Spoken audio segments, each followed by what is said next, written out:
Good afternoon, everyone. Welcome to our today's webinar session of Experts Talk, powered by Mindray. I am Diptesh Malik, Marketing Manager of Mindray Patient Monitoring, Life Support and Surgical Units business. Mindray is a global healthcare organization with a vision to better healthcare for all and a mission to advance medical technologies to make healthcare more accessible. On similar lines, Mindray has initiated Experts Talk as a platform to share knowledge, experiences, and ideas from renowned leaders in the healthcare space. Already, we have seen speakers from various disciplines coming in and sharing their topics of interest with all of us. Today, we are pleased to host Dr. Divesh Arora, who is the Senior Consultant and HOD Anesthesia and OT Services at Asian Hospital, Faridabad. Mindray has initiated Experts Talk as a platform to share knowledge, experiences, and ideas from renowned leaders in the healthcare space. Already, we have seen speakers from various disciplines coming in and sharing their topics of interest with all of us. Today, we are pleased to host Dr. Yep, sorry for the interruption. Sandeep, please keep it muted. So, Dr. Divesh Arora is currently associated with Asian Hospital, Faridabad, which is a 425 bedded super and multi speciality hospital. He was previously associated with Safdarjung Hospital, Fortis Hospital, Vasant Kunj, and Artemis Hospital. He's a gold medalist and an NABH assessor and Green OT assessor as well. His areas of interest are quality and safety in anesthesia, ultrasound guided regional anesthesia. He is a part of ISSP, ICA, AORA, and ISA Haryana branch chapter. He has publications in national and international publications. He is the past president of Haryana ISA state branch for 1 year, and is the past treasurer of Faridabad ISA city branch. So, over to you, sir. Thank you for this topic. Over to you now. Thank you, Diptesh, for the kind introduction. Am I audible? Yes, you are. Okay. Dear seniors, friends, and colleagues, a very good afternoon to all of you. At the outset, I'd like to thank members of Mindray India for organizing this webinar and giving me this opportunity to share my views on this current topic. I bring greetings from this place, which is Asian Institute of Medical Sciences. Diptesh has already told us it's a 425 bedded hospital, and our OT complexes are located on the 3rd floor, which can be seen from the front of the hospital. And this place I've been working for the past 10 years. So my conflict of interest for this lecture are nil. I'll be presenting whatever evidence is available for the past 4 months regarding this topic. And I like to share the protocols of my hospital. And I would like to state that I'm not here to question anyone's practice of anesthesia. So the objectives would be starting from an overview, and in the end, whatever time is left with us, we'll like to take as many questions and answers from the audience. So we are aware of this coronavirus disease 2019, the causative agent being severe acute respiratory syndrome coronavirus 2. It's a single-stranded RNA virus, and it measures around 50 to 200 nanometers in diameter. The incubation period can last up till 14 days, and the median is around 3 to 7 days. The majority of the diagnosis takes place with the help of a reverse transcriptase polymerase chain reaction technique. Majority of the patients run a mild course, that is around 80 to 81%. 14 to 15% will require some kind of hospitalization and oxygen therapy. They are classified under moderate to severe illness category. And rest 5% would have severe disease, which would require ICU admission, ranging from a non-invasive ventilation to invasive ventilation, multi-organ dysfunction syndrome, and at times death. So we are well aware of the first case which originated from Wuhan, China in December 2019. It was a zoonotic virus which spread from animals to humans, and subsequently human to human transmission is the key. So according to the threat perceived, WHO declared pandemic status on 11th of March 2020. This virus, being an RNA virus, is susceptible to destruction by alcohol-based hand rubs and simple soap and water if we use it for at least 20 seconds. First of all, in order to understand the pathophysiology, we need to understand something about respiratory secretions. There are various classifications, but I'd like to quote the WHO classification. Their size demarcation is between less than 5 microns and greater than 5 microns. Less than 5 microns are called as airborne particles and sometimes as droplet nuclei. Greater than 4 microns are called as droplets. As the size of the droplet increases, the capacity to be airborne decreases, and under the influence of gravity, they tend to fall on the ground. That is why larger droplets tend to fall in a less than 1 meter distance, whereas small droplets tend to travel for 1.5 meters. But less than 5 microns, known as droplet nuclei or airborne particles, have tendency to aerosolize, and these are the particles which become a lot of importance they gain under aerosolization medical procedures, which we'll be covering in detail in the subsequent slides.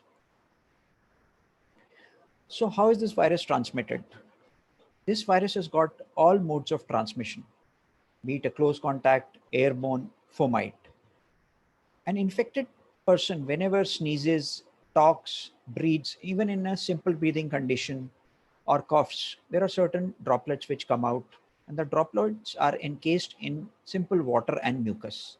And as the infection processes, the water and the mucus increases. So thereby, we can have all three modes of transmission. And the fomites is the most risky because it can survive for 72 hours on stainless steel.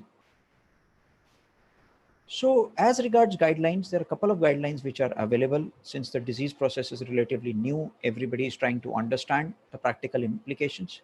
The first of its kind was published in Canadian Journal of Anesthesia as early in February 2020, then subsequently in British Journal of Anesthesia, and then in our chief journal, Anesthesiology, where they took the recommendations of Chinese Society of Anesthesiologists and gave a guidelines to it. Our Indian Society of Anesthesiologists also has done an incredible job. They have brought two guidelines, first the position statement and subsequently regarding the operation theater setting. So as regards formulation of policies and procedures on behalf of hospital, anesthetists are the key persons regarding operating room setups. So once, if everyone has gone through these guidelines, salient points can be jotted down.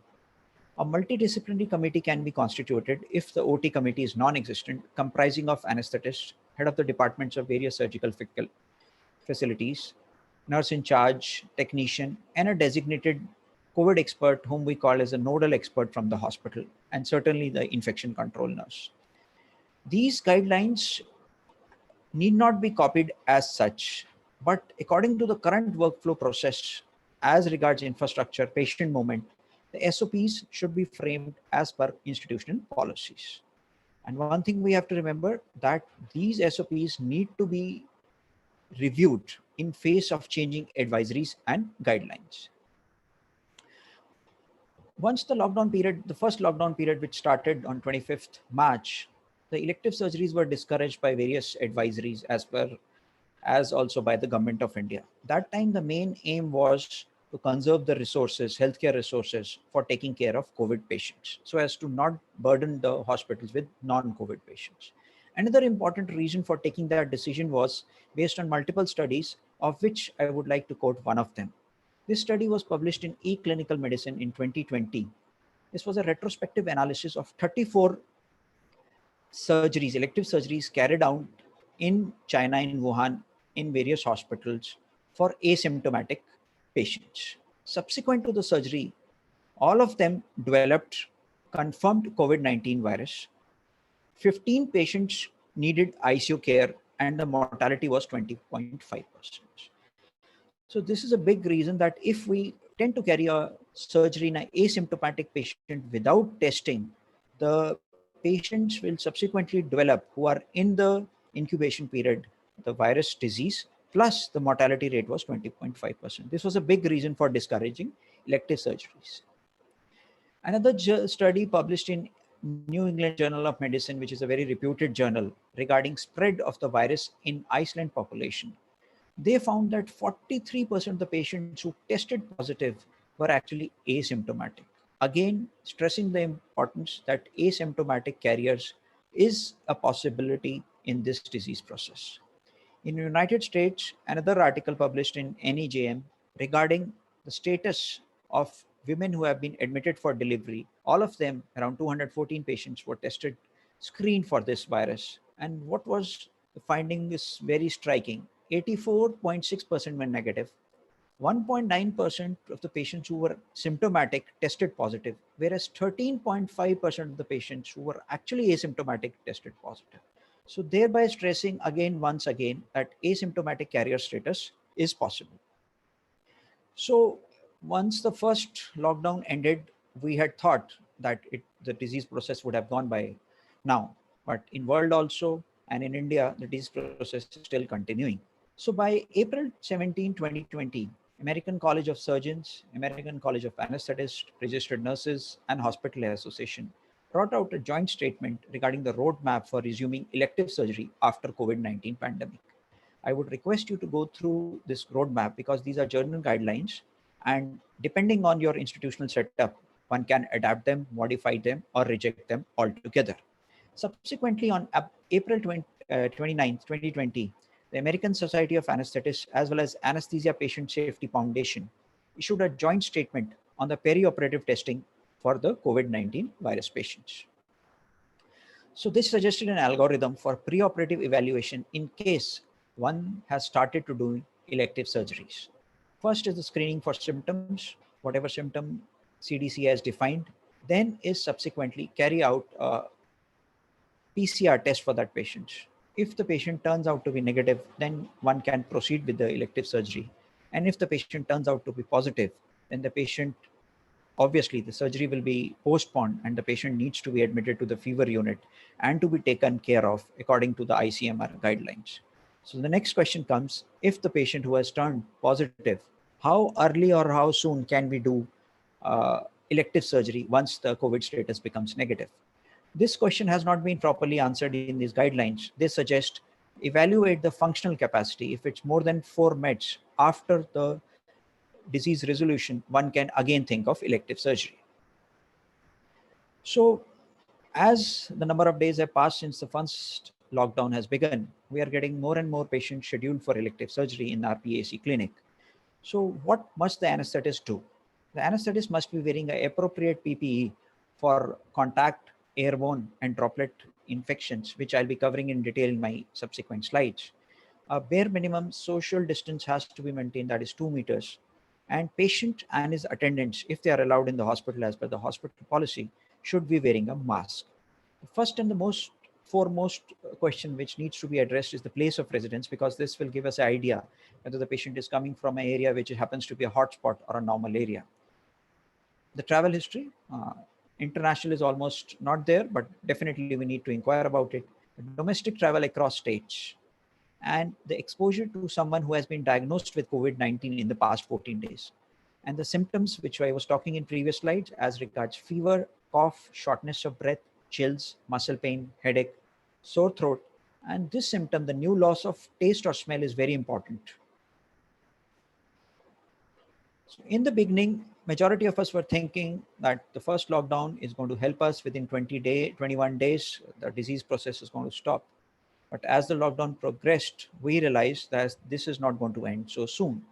So initially the hospitals were busy setting up their fever clinics, isolation wards, isolation ICUs. Nobody thought about what will happen if a COVID suspect or a positive patient needs a surgery or a bronchoscopy or a cath lab procedure. So slowly and slowly, this thing dawned, and various guidelines were also there by that time in place. And there came the concept of COVID OT, which needs to be designated. The ideal guidelines would be it should be in a separate building, but I don't think so it would be possible in the current scenario. Preferably on the same floor as isolation ward or ICU, so that the shifting of patient becomes much easier. In case it happens to be in a different floor, then we have to have a transport protocol. This first picture is of my hospital in this, and this is the central corridor of the operating room complex. To the left, we have 8 theaters. To the right, we have 2 theaters. And in this second picture, we see the 2 theaters, which could be isolated to some extent from the rest of the theaters. And these 2 theaters were designated by our committee for carrying out surgeries or procedures for COVID suspect or COVID confirmed patients. In case it's not possible, our main aim is to minimize the intermixing of workflow process between non-COVID and COVID suspect patients. There's a lot of hue and cry about the pressure systems in OT. Traditionally, operating room systems have been positive pressure. And when we mean pressure, it means the pressure inside the operating room with respect to the corridor in which the door opens. If we have a positive pressure inside the room, whenever the door will open, the air will leak to the corridor, thereby preventing of infection coming from corridor to the operating room. And in negative pressure operating room or negative pressure isolation room, the basic concept is that the patient has a disease process which can spread through airborne infection particles. So we do not want that those airborne infection particles to go outside that room. We rather want them to go leave that room towards the atmosphere, thereby meaning that we need to have some kind of a negative pressure so that whenever the door is opened to the corridor air can enter inside the negative room, but the air inside the negative room cannot enter the corridor. So this is the basic concept of airborne infection isolation rooms as well as the negative pressure operating rooms. So as we know, all over the world, we have positive pressure OTs for reasons which I have described just a few minutes back. So how can we convert a theater from a positive to negative environment?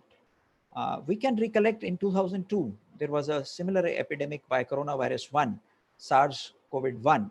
That time, articles were published regarding conversion of operating theater from positive to negative pressure environment in 2006. Subsequently, Middle East respiratory syndrome was there in 2012, and thereby many articles were published regarding conversion from positive to negative pressure. So this is the diagram from this article, which shows in order to convert, the exhaust duct has to perform a little more as compared to positive pressure OT. That means the exhaust air should be more as compared to a normal theater. And as regards inlet duct, the volume dampers have to be closed, thereby reducing the volume of the air which enters the operating room. And the excess hole in these scenarios can be opened, and normally they are closed. So thereby giving rise to a negative pressure inside the theater. This is the pressure gauge monitor, which is monitoring the pressure of the theater with respect to the corridor. This is from my operating room in my hospital. So it is almost minus 8 pascals. So what is recommended is minus 2.5 kilopascals minimum is the negative pressure which is recommended.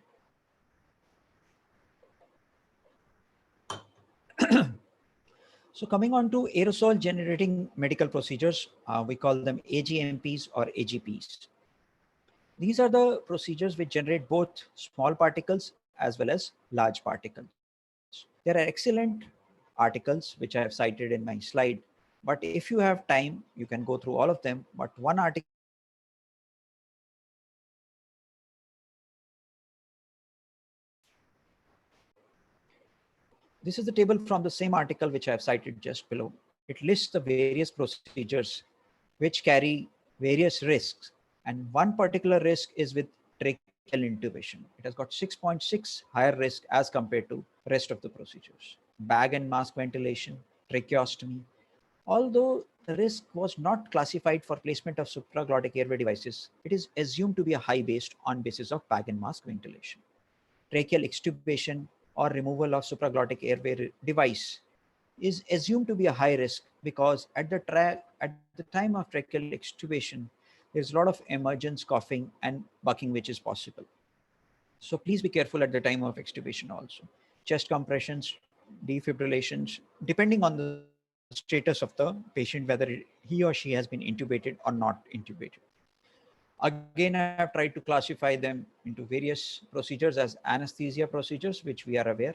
We have to be aware of the surgical procedures because after induction of anesthesia, it's the surgery which is going to begin.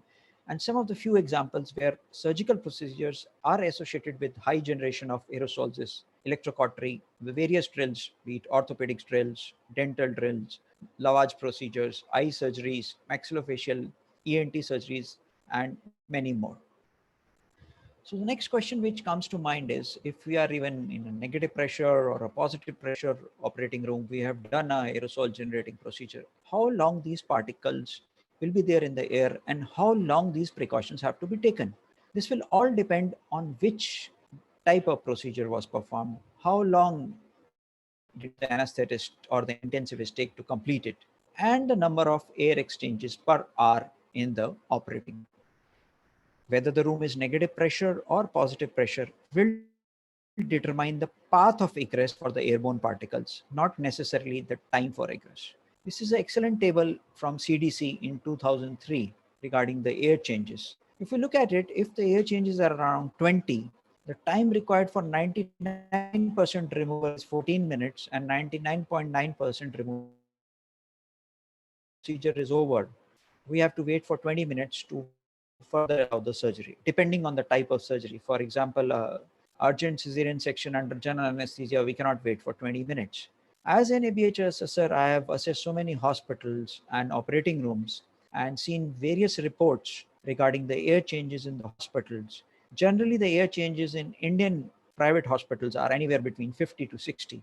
So, if those are the air changes in positive pressure room, then within 10 minutes, the operating room should be ready for surgery. But if we are not aware of the air changes, then take 20 minutes as a respectable time. Get it straight.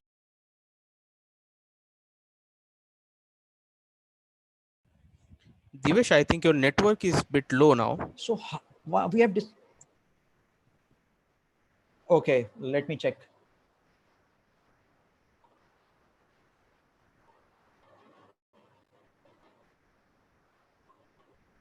Is it okay now? Yeah, it's fine now. You can Okay, continue, okay, please. okay.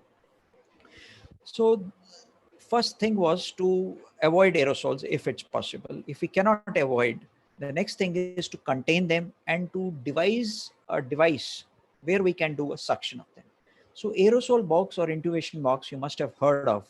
This was devised by a doctor from Taiwan and published in Taiwan News on 23rd March. And in order for the benefit of the entire world, he said in this article that he doesn't want any patent to be registered in his name, and he gave the dimension so everybody could develop, and majority of us have developed this kind of a box, and Indians from various states have devised modified to their needs, and this were extensively covered in a correspondence in NAGM published in April 3, which they actually showed a video, simulated video, at how important is this aerosol box to prevent the generation of aerosols. If you have time, please go through this article and the associated video along with it. Subsequently, the surgical journals also reported the benefit of this kind of a aerosol or an intubation box. And we have to remember that extubation is also a serious business, and it has to be taken care of by aerosol box or covering the patient with plastic sheets. So as I discussed, this is the aerosol box which we also have developed according to the needs. This is our operating table. One thing we can do is while doing intubation, we can place a negative suction inside this box so that whatever aerosols are being generated, they can be sucked out as early as possible. Please remember to have a HME filter attached to that suction so that it doesn't contaminate the main suction. Coming on to the anesthesia protocol. So once a COVID suspect or a COVID positive patient is being scheduled for surgery, the patient has to wear a mask and shifted directly to the COVID OT, bypassing the pre-hold area, thereby to protect that staff and to protect the patient. It's preferable to cover all the anesthesia workstations and monitors with transparent plastic sheets, and whatever equipment you have inside the OT can be simply covered. Once the sign-in component of the WHO surgical safety checklist is complete, everyone leaves the operating room except the anesthetist and the technician till the time of induction of anesthesia is over. This is the time aerosol generating procedures would be performed, and we do not want rest of the staff to take a risk. So any guidelines as regards which anesthesia to be preferred? Yes, certainly regional anesthesia is preferred in this COVID era over general anesthesia for patients to reduce the risk of transmission. These are excellent guidelines published by American Society of Regional Anesthesia and European Society, and I would request everyone, in case you find time, please go through these guidelines. As regards guidelines for airway management under anesthesia and intensive care, Royal College of Anesthetists, Difficult Airway Society have brought out guidelines published in anesthesia very recently, around few days back, as well as CRT group has published a kind of a card which is very handy and can be kept inside the operating room where COVID suspect patients are being operated. So there is a lot of role for betadine gargles. So betadine gargle, which is commercially available in our country, is generally 2%. And as per this paper, 0.5% is sufficient to decrease the virus load in case we do gargles and we do nasal spray.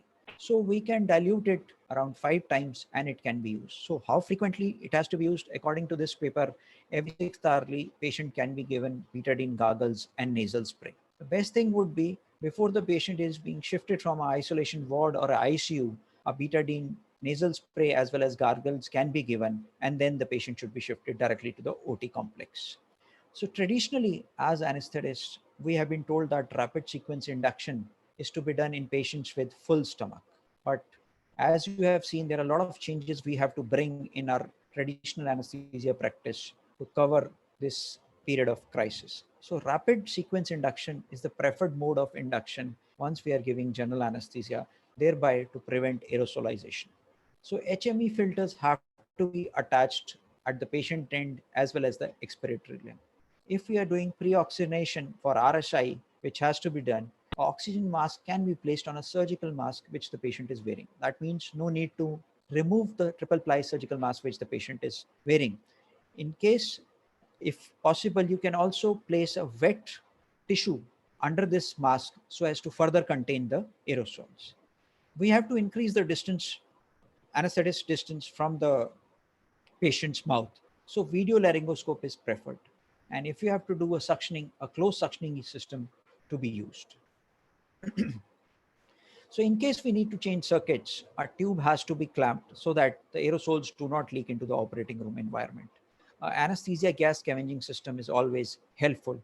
And OT door, as I said, need to be kept closed for 20 minutes after completion of intubation. At the time of extubation, again, precautions have to be taken. Only the anesthetist and the technician are to be present. We have to think of ways like IV xylocaine, esmolol, or whatever the practice is there in your institution to avoid coughing, bucking at the time of extubation. As soon as the extubation is over, suctioning is done, please apply the surgical mask onto the patient so that if the patient coughs, accidentally coughs, or is trying to speak, the number of airborne particles released into the atmosphere get reduced. There is another change which we have to do. We cannot send this patient to traditional recovery rooms or PACU as we call. We have to give adequate time for recovering in the operating room, maybe around 20 minutes. And that is a sufficient time because it will take care of two things. Patient would be fully conscious by that time. Number two, the time we have taken at the time of extubation, the aerosols which had been generated would have been washed off in a positive pressure OT scenario. And then the patient can be shifted as per the transport protocol back to the isolation ward and bypassing the recovery room. So coming to personal protective equipment, which is a very important aspect of handling and managing COVID suspect or COVID positive patients. So there are multiple guidelines from the Center for Disease Control, World Health Organization, our own Ministry of Health and Family Welfare. But more the guidelines you read, more confused you will get. So I'll suggest you to read only this article from Canadian Journal of Anesthesia, published very recently, around 10 days back by Lockhart and all. It will clear all your doubts and it will give you a good guidance to develop for the protocols which you have to follow in operating room and various aspects, caring aspects for the patient in the hospital. So whenever we have to perform aerosol generating medical procedure, a level 3 enhanced personal protective equipment has to be donned. It can be in both these forms. I'll explain you how. The head cap is a traditional which we all wear. Then we have to wear a respirator, either of N95 or FFP2 quality, eye goggles, face shield, a fluid resistant coverall, which you can see in this picture, or a disposable gown, which you can see in this picture, along with a hood cap and a shoe cover and a 2 pair of gloves. So in some of the articles, if you go through, you will find if you're giving neuraxial or regional anesthesia, then you need not go for a level 3 PP.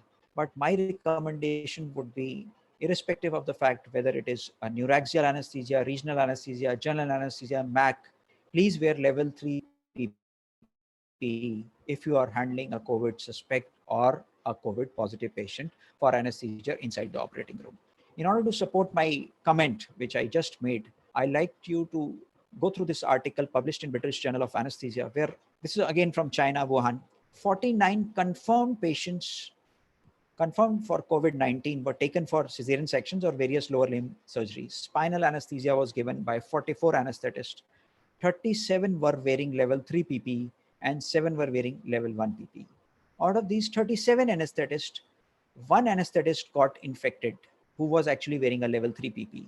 And out of those 7 anesthetists who were wearing level 1 PPE, 4 of them got infected. So there lies the importance of wearing level 3 enhanced PPE at all times in the operating room for handling such kind of patients.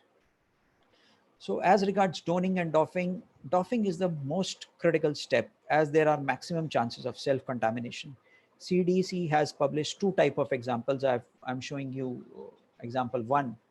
They on their website, they have shown a second example also how to doff. It's preferable to have a doffing buddy in case their setup permits. And please perform hand hygiene at each step of doffing. Wear 2 sets of gloves, perform hand hygiene, remove the first set, then remove gloves, goggles, gown.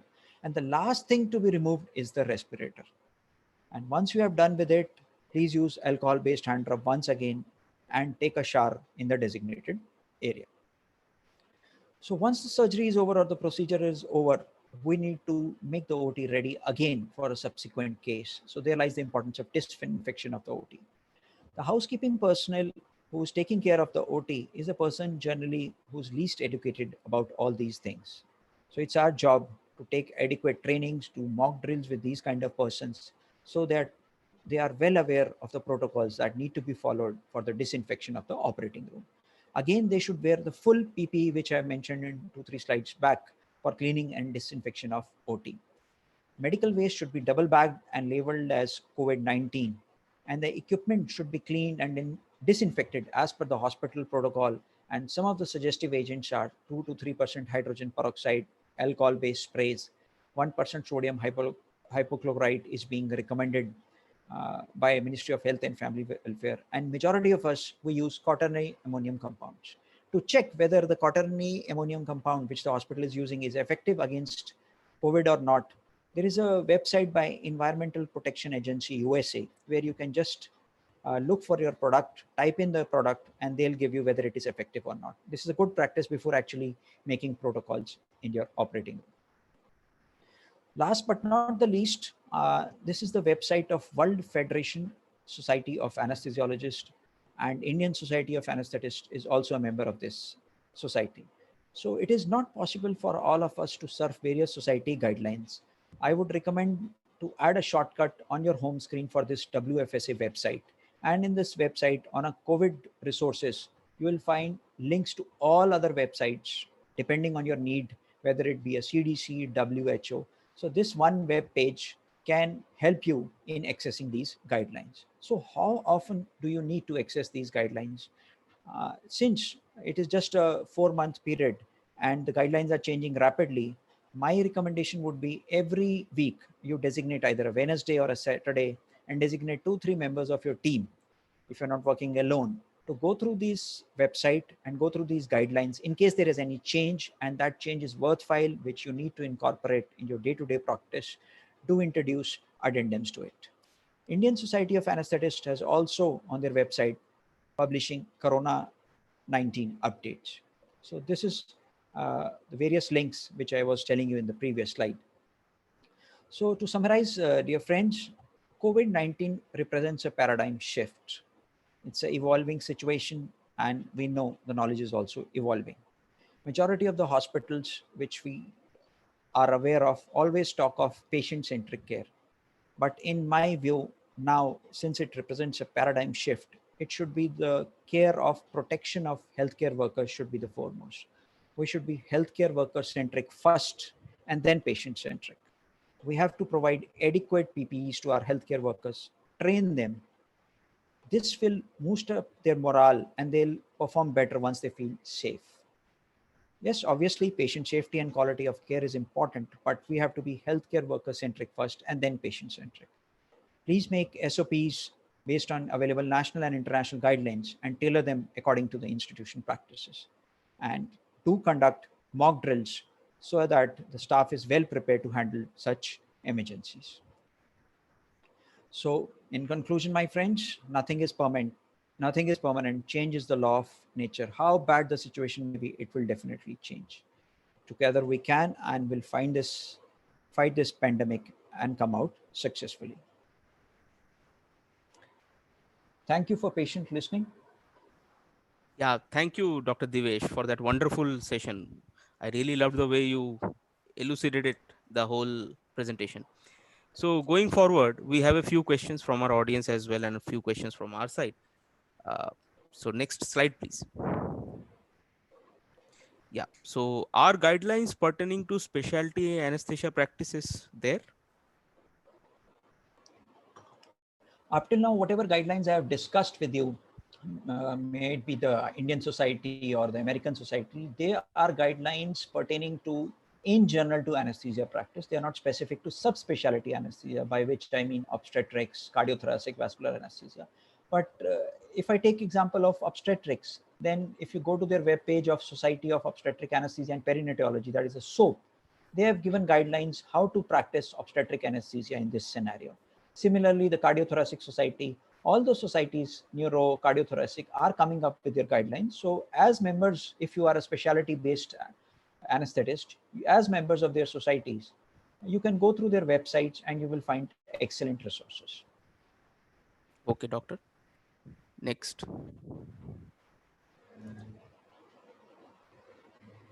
Is sedation advisable during regional anesthesia? So, as I have said, anesthesia practice during COVID era is a paradigm shift. Traditionally, when we were taught, and we have been practicing, I've been practicing for around 20 years of my practice in anesthesia, we were taught that you have to give sedation to regional anesthesia patients who are receiving regional anesthesia to allay their anxiety. But this era represents a change. We can give sedation to patients who have received neuraxial or regional anesthesia to a point that their airways do not get obstructed. Once they get obstructed, they will have a choking, they might cough out, they might snore. And in this bargain, we'll have a lot of aerosols being generated in the operating room. And thereby, chances of anesthetists or technicians or surgeons or nurses, if they are not wearing appropriate PPE, get increased. So this represents a paradigm shift, in my opinion. Okay. Next. So, how and when to start elective surgeries? This is a very important question in this era because majority of us were concentrating on surgeries which were emergency or semi-emergency surgeries. And it has been almost 40-45 days. We have to think of how to start elective surgeries. The guidelines which I have already quoted from ASA and APS, Anesthesia Patient Safety Foundation, can be taken into consideration and can develop a protocol. As we have developed a protocol that will get all patients screened by a respiratory medicine specialist, as well as we'll do a PCR testing. These guidelines for the institution help us to start elective surgeries. And if we decide, we need to have a mock drills and training sessions for our anesthetists, nurses, technicians, paramedical staff. Right. So, next question is antibody testing helpful? See, if you look at any disease process, there is a certain time period which is involved before actually the antibody testing comes out positive. And with this disease process, it's around 7 to 8 days, uh, after which the IgM response would be there. But if we start doing antibody testing left, right, and center, we're likely to miss out these diseases between the first 7 to 8 days. So, in my opinion, this would hold true more for a surveillance purpose or for more for a epidemiological purpose rather than an acute setting. Okay. Next. Even if the patient is COVID negative, do we need PP for surgeries? This is $1 million question because I've been stressing about we have to get COVID testing done, and once negative, we can go ahead with the surgery. But the importance we have to realize is that the testing we do is using a PCR. So This test has got a sensitivity of 70% and false negative is possible in 30%. So just to explain means 30% of the times we can miss the disease. So PP is still recommended in full protection even if the patient is negative, because we do not know whether we are dealing with those 30% of the patient. So please do not compromise on the PPE. PP is compulsory. Yeah. Okay, doctor. So now I believe we will move on to our audience questions. The first one is, if there is a person at home who has mild asthma symptoms or some airway management issues, what precautions can be taken at home to avoid COVID infection?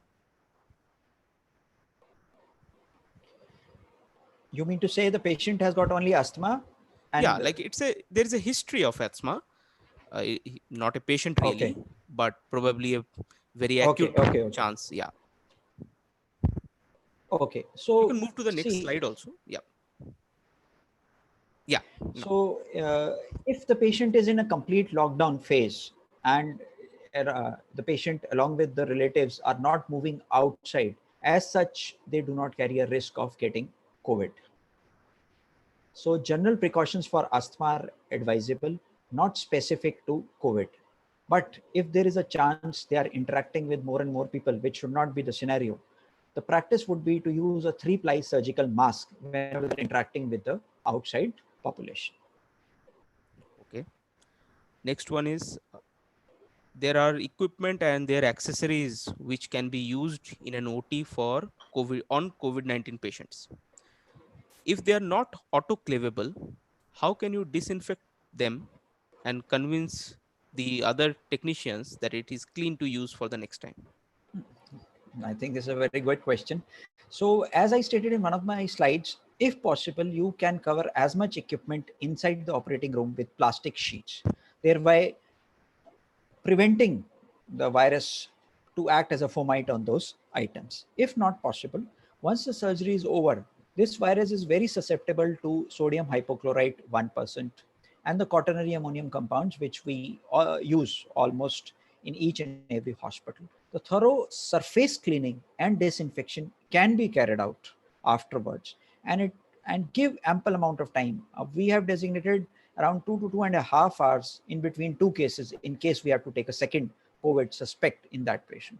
And as regards convincing, so we have to convince them that we have previously dealt with and we are dealing with HIV, HPSAG, HCV virus positive cases, and we have successfully done in those cases also. I agree, this is airborne virus, so we need to take precautions, but testing and disinfection and fogging are excellent resources to get this virus killed. That's a relief. Okay. So, post COVID time, which kind of medical equipment or technologies do you foresee that people will be using more often now? Yeah, I think artificial intelligence will carry a lot of role, plus robotic assisted procedures.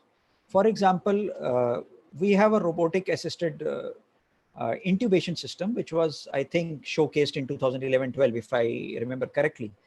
Those robotic systems are going to play a major role, and people and industry would like to develop those kind of systems where we can minimize the human interface so as to protect our healthcare warriors who are trying to deal with such kind of viruses. Okay. So, similarly, another question is, what changes do you foresee in an ICU or an OT after this COVID time? Any major In, change? in continuation, we have to rely on non-human equipment, basically robots and artificial intelligence.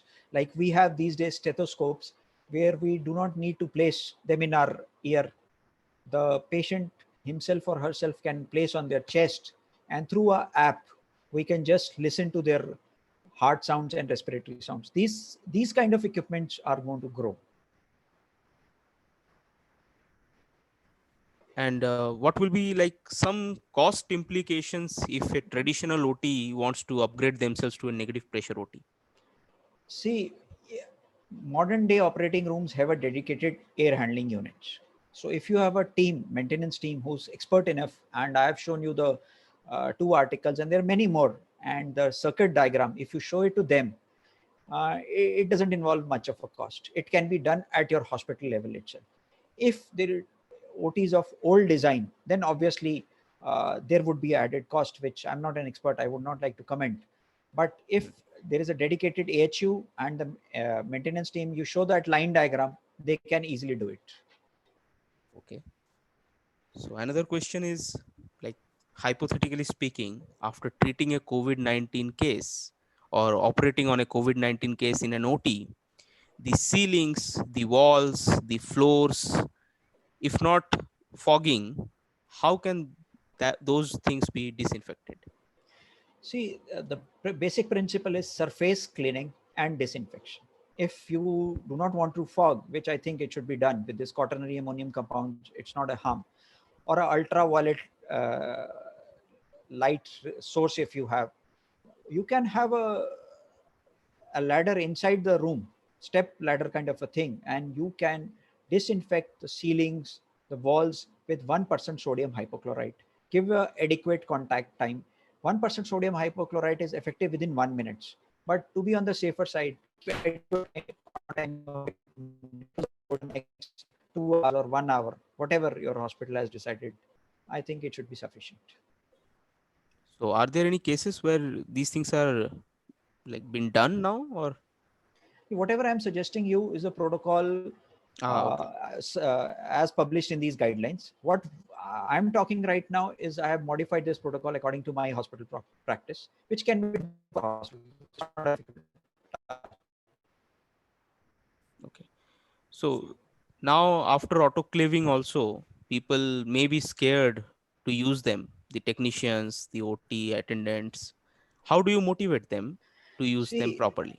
I understand paramedical staff have at times got certain limited knowledge, or maybe if they are having the knowledge, they are scared of. See, autoclaving is at 121 degrees centigrade, and this virus gets killed at 70 degrees centigrade within 30 minutes. So autoclaving is very safe and it's done for longer period of times at a much higher temperature. Once autoclaved, we are perfectly safe to use that equipment once again. Thank you so much. Thank you so much, Dr. Arora, and all the attendees of today's webinar for your lovely questions, and Dr. Saab for your great advice on the PPT. Hope you all liked it. All these recordings can be accessed anytime on our website and YouTube channels. Links are in this particular YouTube channel itself. Thank you for your time, Dr. Divesh Arora. Thank you very much. I would like to thank Mindray India, Diptesh, Sandeep for organizing this wonderful webinar and having me as their speaker. It was good interacting with you and the questions I liked them. Thank you very much. Thank you so much. Thank you.